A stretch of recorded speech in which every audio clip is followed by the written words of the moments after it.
Ayun yung itsura. Super crowded. Then, dito tayo, since ito yung Echo. And ayan, walang TV dito. Punta natin yung transfer counters. Welcome to Ninoy Aquino International Airport, Manila.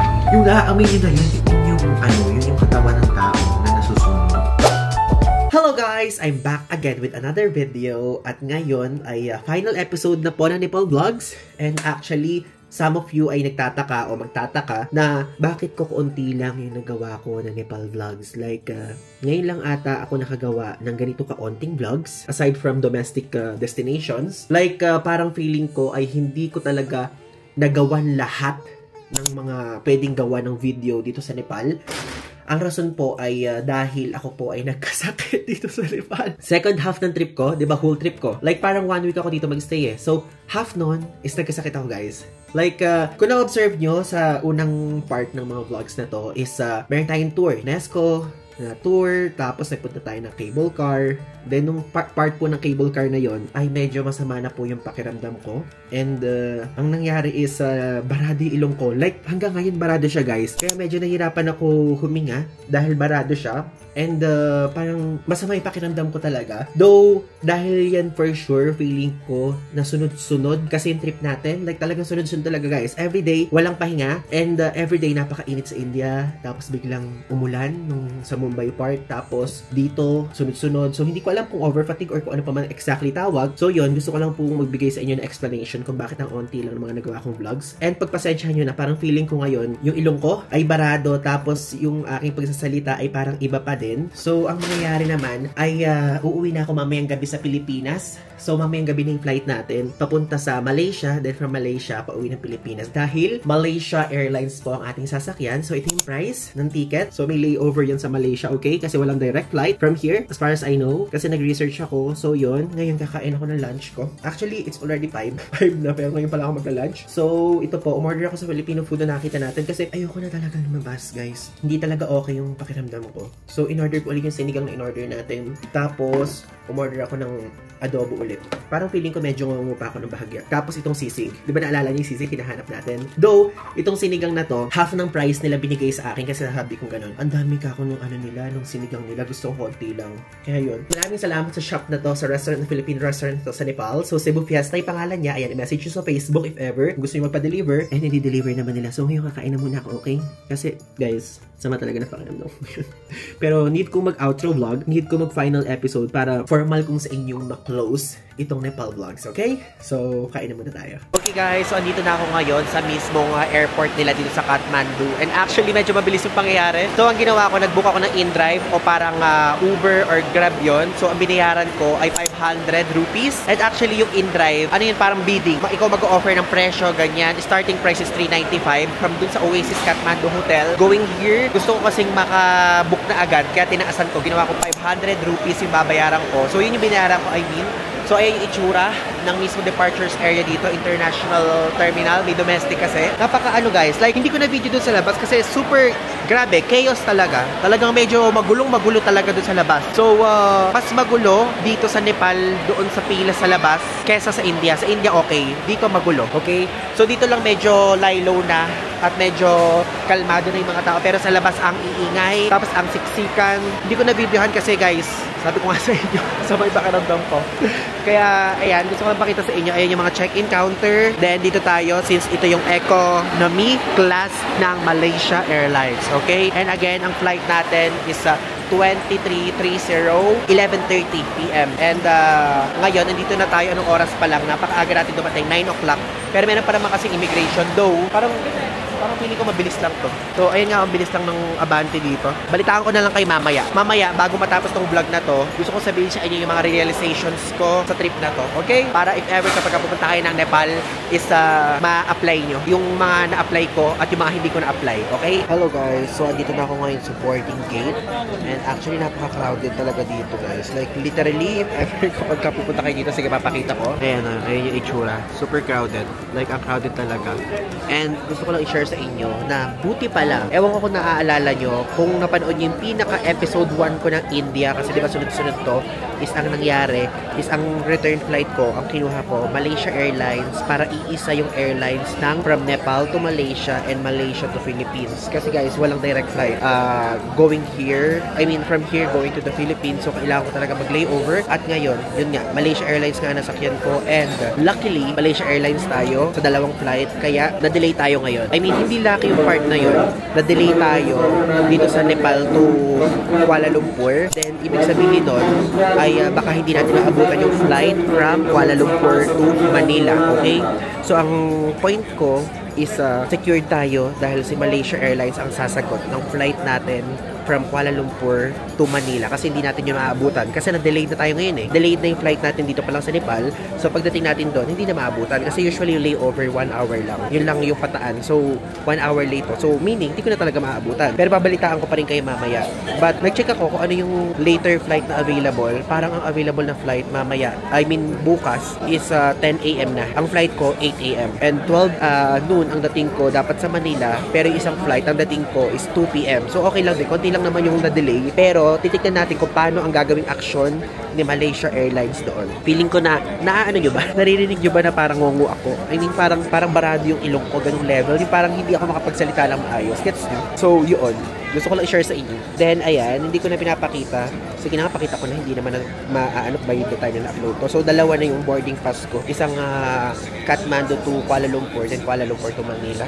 Tignan na natin kung paano mangyari mamaya. Basta, I'm pretty sure na secured tayo dahil yung isa lang yung airline natin. Kaya if ever kayo, kapag pupunta kayo dito or kahit ano pa mang may layover kayo, as much as possible, kumuha kayo ng isang airline lang para sagot ng airline na yon yung kapag ka na-delay or kung ano pa man. Okay guys, so nandito na ako ngayon sa airplane, sa mismo plano, at ngayon ito yung itsura niya. Ayan, ito yung itsura ng plane, and ayan, walang TV dito. And actually, second or third time ko na dito sa Malaysia Airlines, and gusto ko na i-share sa inyo kasi syempre hindi ko naman na-video before, though na-video ko ata siya sa TikTok. So yung full review ko ng airline meron ako in-upload sa TikTok, so ilalagay ko yung link dito sa video na to. And ayan, gusto ko na i-share sa inyo na ito yung itsura. So meron ditong saksakan, may USB port, meron ditong USB-C, tapos ayan, meron ditong wireless in-flight entertainment. So activate yung muna yung flight mode, activate yung wifi, then yan, naalala ko kumonek ko dyan before. Tapos ayan, bababa nyo yan for food, then ayan, mga instruction, tapos magazine. And actually ito, since full service airline to, kasama na dito yung pagkain, papipiliin kayo in the middle of the flight. So dalawang pagkain yung akin kasi dalawang flight ako sa kanila, may layover ako diba sa Malaysia, so ganun. So ko lang i-share sa inyo. And yung leg room dito, ayan, tignan nyo, malaki. Pwede na, hindi siya ganun kasikip. Plus, merong freebie na ganito. What do you call this? Nakalimutan ko, kumot. Ayan, may pakumot sila. Very timely and relevant since tayo ay medyo masama ang pakiramdam ngayon. Kaya mas okay yan. Actually, hindi full yung flight. Siguro konti lang yung pupunta sa Nepal going to Kuala Lumpur or vice versa. Hindi ko alam. Basta konti lang. Marami available sa likod. Tinanong ko sa babae kung pwedeng magpalipat ako din sa likod pagka daw sinara na yung pintuan, pero feeling ko naman hindi naman puno kasi guys, sinisip ko na kung gusto kong komportable kung sisinga. Nahihiya kasi ako kapag sisinga ako na may tao. Gets nyo yung ganun, ayoko naririnig nila ganun. So dito na tayo ngayon guys sa Kuala Lumpur International Airport, and time check 8:02 AM.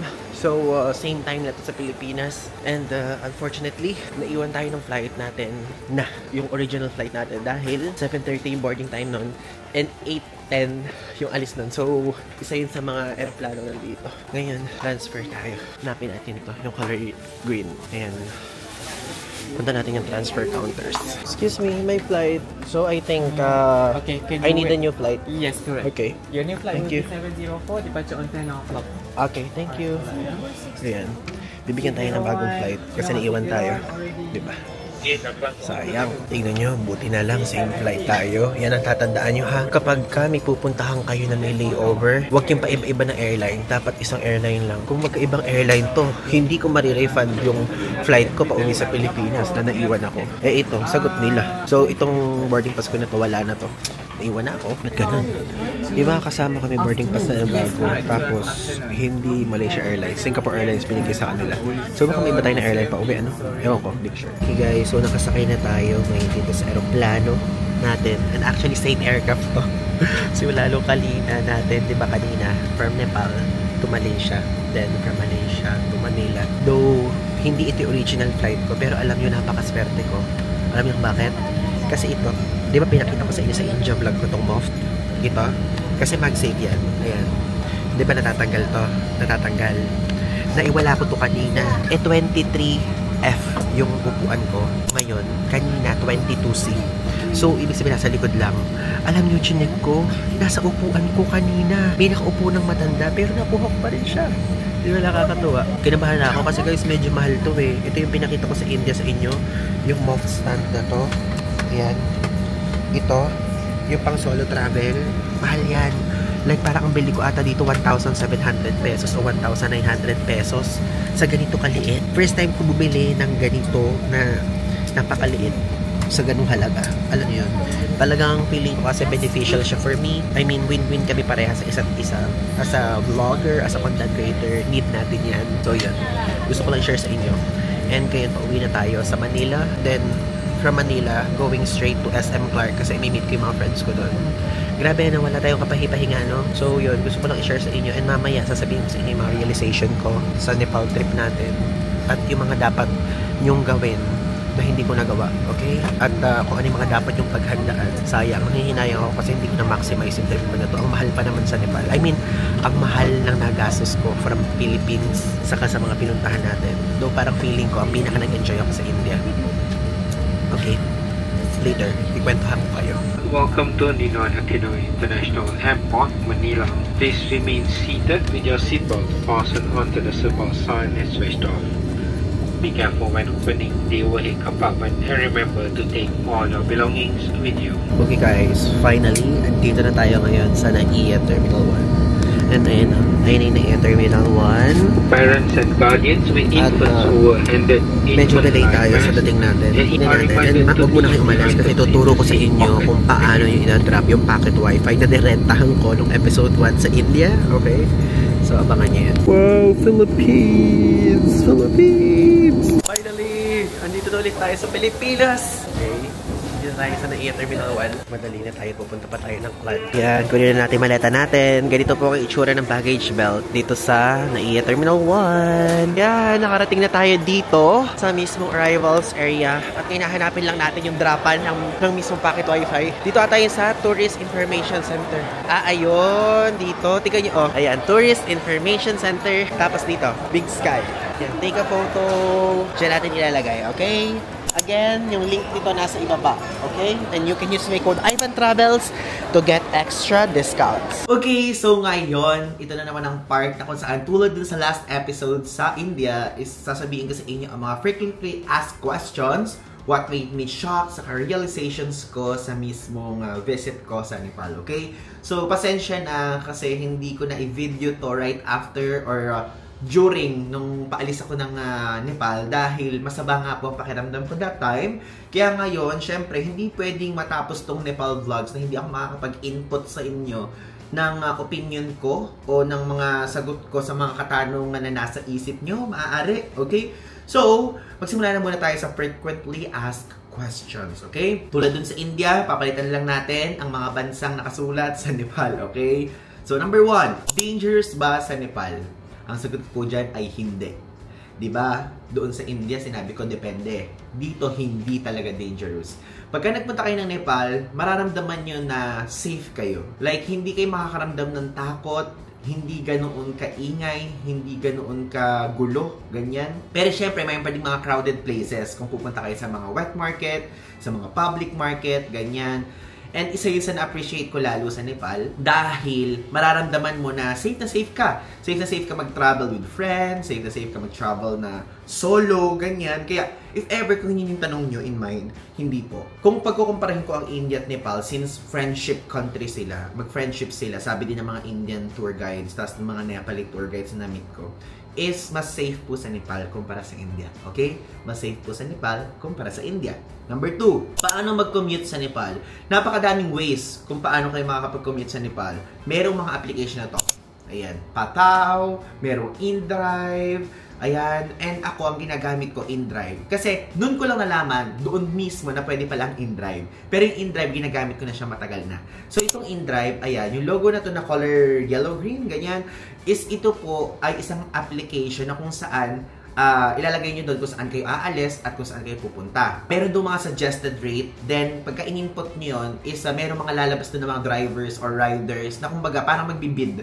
Kunyari, ang presyo talaga na suggested is 360. Meron doon magbibid ng 400, may magbibid doon ng 390, may magbibid doon ng ganon. Tapos nakalagay yung layo nila sa inyo. Kaya kayo na lang bahala mag-decide kung sino doon i-accept nyo. Kapag ginamit nyo yung InDrive, no need ng Nepalese SIM card. Okay? Again, inuulit ko, ang InDrive, no need ng Nepalese SIM card. Kasi sa mga ibang applications na ride-hailing application tulad ng Uber at Grab sa kanila, kailangan ng Nepalese SIM card. Pag InDrive, no need kasi hindi ko na ginamit. Tapos pwede na kayo makipag-chat doon sa mismong application sa the rider or driver if ever. Ba't kasi sinasabing rider or driver? Dahil may dalawang options po. Pwede kayong mag-car, pwede din kayong magparang angkas version or move it version sa kanila or joyride, okay?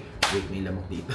So, ganun. Merong mga ganong level na pwede kayong mas mura ng di hamak yung nakamotor kayo kumpara doon sa nakakotse. Pero for your safety, pwede din pong mag-kotse na lang kayo. At yung kotse doon, iba-iba. Hindi siya yung tulad sa atin sa Grab sa Pilipinas na merong 4-seater, 6-seater. So, random. May time na nakasakay ako sa malaki, may time na nakasakay ako sa super compact na parang sa India. Ganong level, okay? So, ang pagbabayad doon ay hindi po siya credit card. Ang pagbabayad doon ay cash. Okay? So, dapat meron kayong cash. Okay?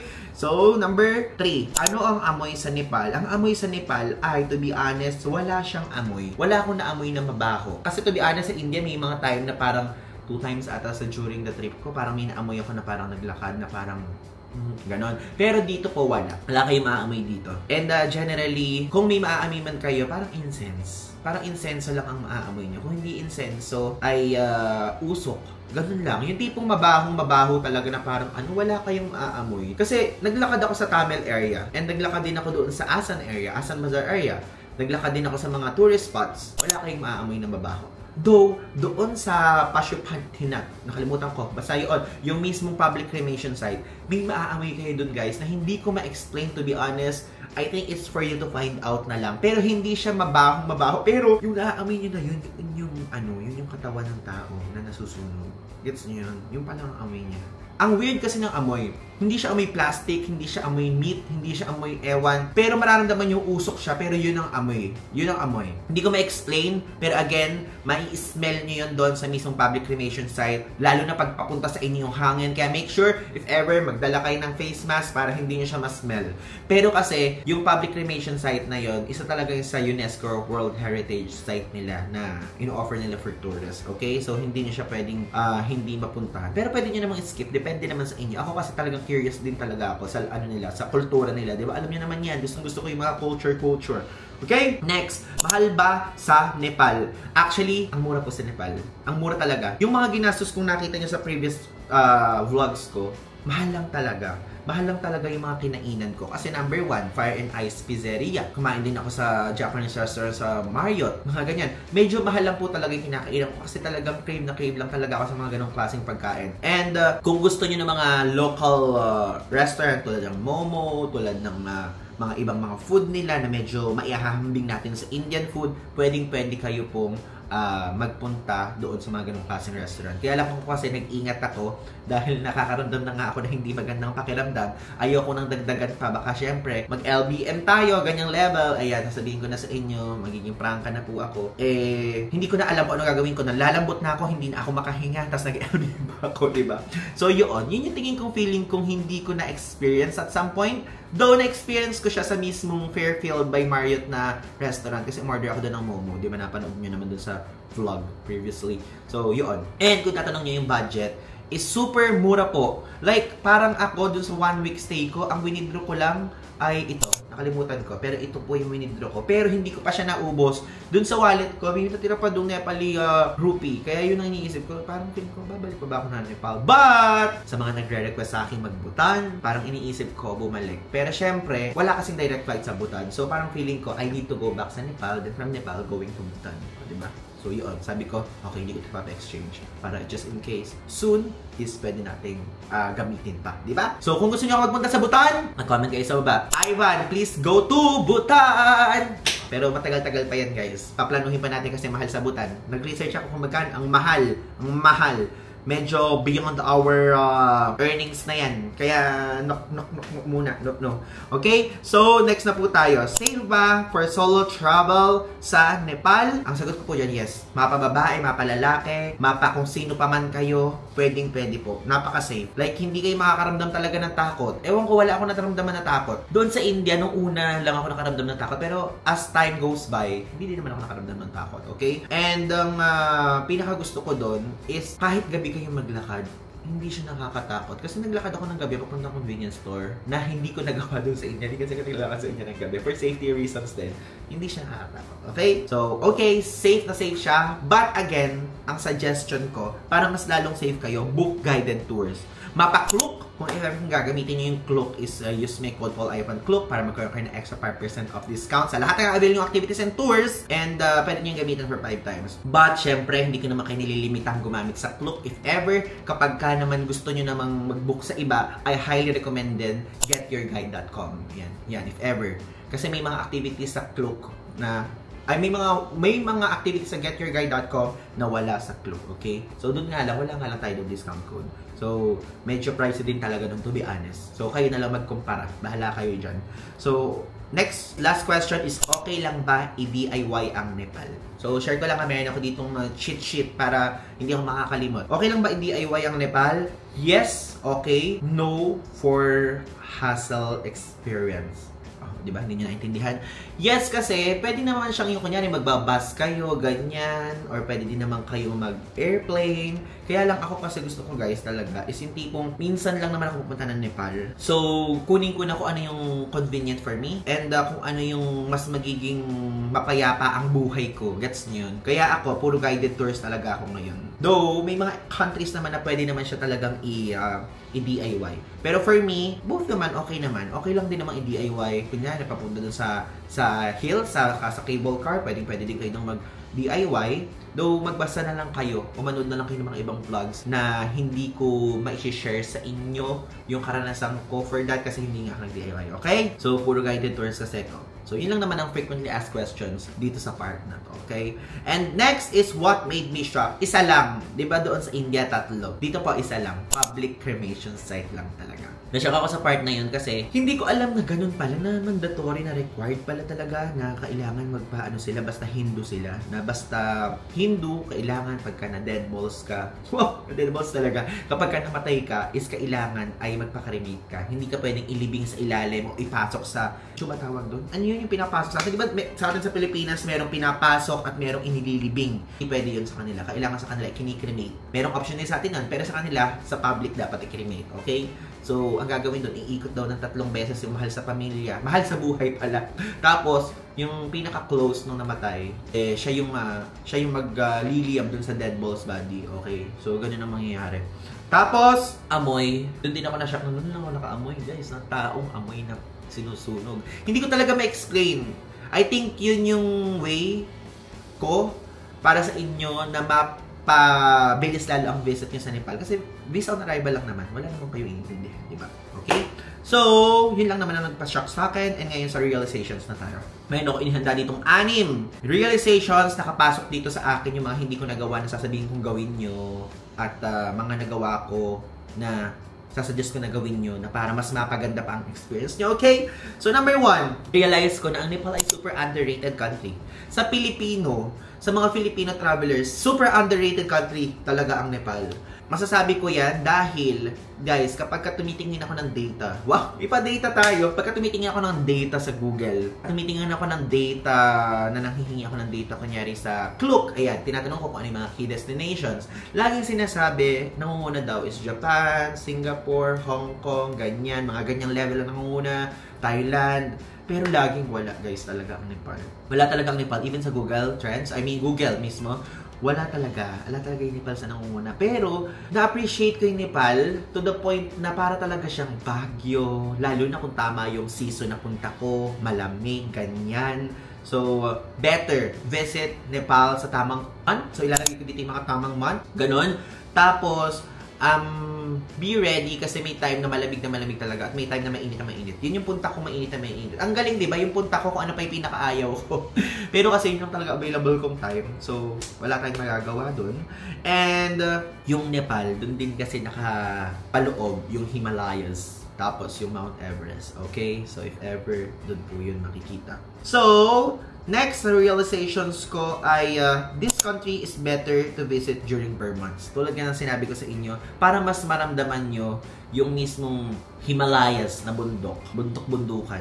Para malamig, para alam nyo yun. Tapos yung Mount Everest, kung gusto nyo puntahan, pwede, bare months. Tapos, yung punta ko kasi, nagpunta ako ng diba? Nagpunta ako ng June. Nakikita nyo naman sa part ng mga video ko doon sa previous clips, diba? So, medyo talaga siya, medyo cloudy. So, hindi advisable bumisit siguro ng June, July. Basta bare months kayo mag-visit. Yun ang suggestion ko sa inyo. Number 3, hindi ko to nagawa at gusto kong ipagawa sa inyo. Planuhin nyo ng mabuti. Isa kasi ito sa pinaplano ko, na gagawin ko nung nagkasakit ako. Okay? Visit Pokhara para makita nyo yung most beautiful form of nature. So ito yung mga picture na makikita nyo sa Pokhara. Yan ang mga tourist spots na pwede nyo makita dyan. Napakaganda ng Pokhara, Nepal. Okay? Next, kung ayaw nyo doon, pwede kayong mag-Nagarkot. Okay, Nagarkot, ito naman ang itsura. Ayan yung itsura ng mga makikita nyo sa Nagarkot. Ito, tingnan nyo. And doon, makikita nyo naman doon yung panoramic views ng Himalayas. So, kung mahilig kayo sa mga mountain na ganyan, yung gusto nyo makita, pwede doon. Okay? Then, next is Bhaktapur. So, Bhaktapur, ano naman siya? Mga ancient city, medieval something, ganyan yung architecture. So, yan yung makikita nyo dyan. Okay? Yan po ang makikita nyo. Though, sa tatlong yan na binanggit ko, pinakamadaling mapuntahan is Bhaktapur. Merong mga tour sa Klook na pwede nyo avail dyan sa Bhaktapur, plus sa Nagarkot. Sa Pokhara, meron, kaya lang kasi sa Pokhara, alam nyo, actually, sasuggest ko sa inyo, na kung magpupunta kayong Pokhara, is mas magandang via airplane. Then, bumalik na lang kayo sa gabi. Kasi, ang suggestion din ng aking tour guide, tapos suggestion din ng aming manager ng hotel, is pwede daw na maagang-maaga ka umalis sa Kathmandu na mag-airplane ka papuntang Pokhara. Then, sa gabing-gabi ka lilipad from Pokhara to Kathmandu. So, parang balikan. Ang galing, ngayon ako nakakarinig na balikan at via airplane. Diba? Tapos yun ang pwede. Meron namang bus option. Kaya mauubos ang oras nyo. Mako-consume ng araw nyo. O, diba? Alam nyo naman yan. Limited lang naman ang araw natin doon. Hindi yun. So, yan ang 3 places sa Nepal na highly suggested kung puntahan nyo na hindi ko napuntahan. To be honest, ang pupuntahan ko dapat dyan, ang medyo malapit-lapit, Bhaktapur lang. Pero, wala hindi kinaya ng ating body, ang energy, ganyan. Okay, so next, this country ay mas ma-enjoy ng hikers and mountain climbers. Okay? Ayan, which is hindi tayo yun. Pero na-enjoy din naman natin. Kaya lang, mas ma-enjoy to ng mga hikers tapos mountain climbers. Kasi napakadaming tours na offer na kung saan papanik kayo ng Mount Everest, ganyan, papanik kayo ng bundok na may snow, papanik kayo ng something or somewhere, ganyan, na hindi ko talaga siya binabasa. Kasi guys, hindi ako interesado, to be honest. Dahil nga hindi naman ako hiker type of person. Tapos, hindi din ako mountain climb. Kaya kapag nagpunta kayo sa Nepal, makikita niya, super daming puffer jacket doon na binebenta. Puro North Face ang mga makikita nyo doon. Kaya kapag kunyari nagpunta kayo ng Nepal, if ever, baka mura doon yung mga jacket-jacketan, is pwede kayong doon bumili at mag-hoard kayo ng mga jacket nyo, di ba? Oh, yun ang pinaka gusto kong i-suggest sa inyo. Tapos, next is, I wish I planned the trip more carefully because of the weather. Yun ang sinabi ko sa inyo kanina. Nakalagay lang dito sa cheat sheet ko para sabihin ko lang ulit sa inyo. Dahil, aside from napakainit, is mas maganda talaga sa iba para ma-maximize nyo. Yung tipong yung ulap, wala doon. Yung tipong makikita nyo Mount Everest from afar. Kapag kunyari, nagpunta kayo dun sa Chandragiri Hills, nabubulol ako dun sa tourist spot na yun. Meron doon kasing viewing point yung mismong Mount Everest. Isipin nyo, makikita nyo from there lang kahit di na kayo magpunta ng Mount Everest. Pwede na, di ba? Pero ako hindi ko siya nakita. Kasi nga, cloudy nga tayo nagpunta. So, last but not the least, purchase the scenic flight offered by Buddha Air or kung ano pa mang airline yan, okay? So, if ever kung gusto nyo ng mga recommendation about sa scenic flights, ilalagay ko yung link nila dito sa description, okay? Kasi guys, ganito yan. Yung scenic flight is nag-cost siya ng from 9,000 to 14,000 pesos, ganyan. Depende, iba-iba kasi ng offerings talaga. Pero, may time na iba ang offering nila kapag ka Nepali, kapag ka Indian passport, kumpara sa atin na foreign passport. Ayan. So, mas mura kapag ka Nepali Indian passport kumpara sa foreign passport. Tapos, at the same time is, mabilis lang yung flight. Parang 2 hours lang or less than 2 hours lang yung flight. Kasi scenic flight lang talaga siya. Kapag tinawag na scenic flight is, ang mangyayari ay kayo po ay pupunta doon sa Kathmandu Airport ulit tapos iikot lang kayo sa Mount Everest. Pero alam nyo, isa din yung sa gusto kong gawin. Pinag-iisipan ko siya kasi nung nag-check ako that time, nung nandun ako 14,000 pesos. Sinabi ko, ano ba to? What do you call it? Sulit ba tong paggastos ko ng 14,000 pesos? Tapos baka mamaya pagdating ko doon cloudy, ganyan, masayang lang yung 14,000 pesos ko. So suntok sa buwan talaga siya, guys. Like kaya nga sinasabi ko, bare months kayo magpunta at i-check nyo mabuti yung weather ng pagpunta nyo para hindi masayang, para pwede nyo matry ito. Kasi kapag ka nagpunta ako doon, tapos cloudy, tapos gumastos ako ng 14,000 pesos kasi foreign passport nga ako, tapos wala ako nakita, nakita ko naman na nung papunta yung Himalayas sa something, di ba? Sayang lang naman yung 14,000 pesos. So yun. Pero sa inyo sinasuggest ko yun kasi napakadami ko mga vlogs na napapanood na nagpa-purchase sila ng scenic flights, guys. If ever, i-consider nyo lang, since for sure bihira lang din naman kayo pupunta na Nepal like me, so pwedeng nyo yun pag-isipan. Okay? So, yun lang naman. Yun lang naman ang realizations ko. At kung tatanungin nyo ako, kung babalik ba ako sa Nepal, ang sagot ko po, yes, for 2 reasons. Okay? Number 1, babalik ako kapag ka malamig. At number 2, babalik ako sa Nepal, again, as a layover, papuntang Bhutan. Okay? Again, maraming salamat po sa panonood. Thank you guys for watching my Nepal series. And again, gusto ko lang i-explain sa inyo na kasi hindi ko talaga nabigay yung full energy ko dito. Ewan ko kung nabigay ko kasi, di ba nga, naalala nyo, ay nagsabi ako sa inyo na nagkasakit ako that time. At ngayon, ay, yun. Maraming salamat. Yun lang naman ang gusto kong sabihin. Thank you guys for watching. Don't forget to click like, comment, and subscribe. And i-click nyo rin yung notification bell para if ever na mayroon akong bagong upload, ay makita nyo agad. Okay? Maraming salamat again. And, konting hint, ngayon pong taon, ay nag-enjoy ako sa feedback Nag-enjoy ako sa feedback na napakadaming natuwa sa pagpunta ko ng India at Nepal. At ngayon gusto kong share sa inyo na meron po tayong lalabas na travel series, 3 new underrated countries for Filipino travelers. Abangan nyo po yan ngayong taon. At hindi ko naman pwedeng isunod-sunod yan. Wala naman po tayong ganung kalaking budget. Pero, yun, gusto ko nang kayong bigyan ng hint. Hulaan nyo na lang yung 3 na yun. Underrated, so ibig sabihin, hindi yun ang iniisip ng mga opa. Okay, mga opa dyan. Opa, handsome nida, hindi pa yung ganung level. Underrated. Kasi yun, sikat na sikat yun. Okay? So, yun lang ang hint. Maraming salamat. So, yun lang.